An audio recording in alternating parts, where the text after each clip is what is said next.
Well,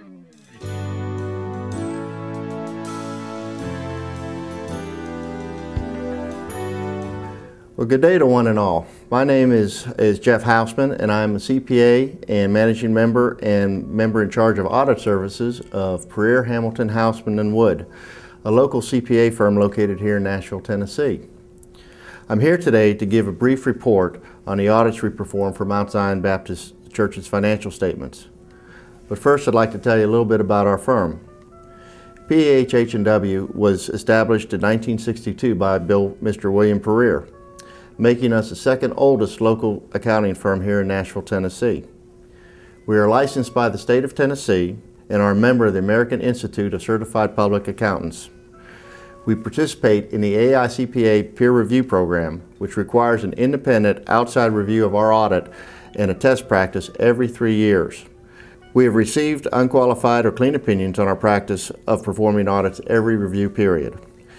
We perform audits and attest services for several nonprofits, including several religious organizations. What is an audit? In an audit, we examine the financial statements of the church for accuracy and fairness of presentation and render an opinion on the financial statements based on our work. We perform audits in accordance with generally accepted auditing standards as established in the United States of America.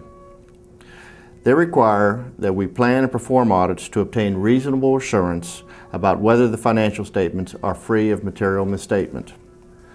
The types of procedures we perform include examining on a test basis evidence supporting the amounts and the disclosures in the financial statements. This is done through examining source documents, checks, invoices, contracts, third-party agreements, etc., and confirming amounts with third parties such as financial institutions and attorneys who work for the church. We also assess the accounting principles used and significant estimates made by management and evaluate the overall fairness of the financial statement presentation. There are 3 types of opinions that we can render after we do our work on the financial statements.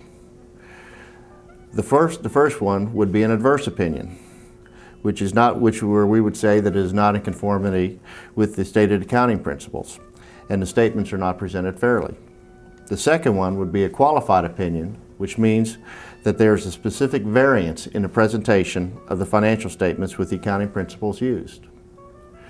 The third, which is the highest level, is called an unqualified opinion. When an auditor issues this type of an opinion, it means that the financial statements are fairly presented in accordance with generally accepted auditing standards and the method of presentation of the church. We've audited Mount Zion for the past 4 calendar years.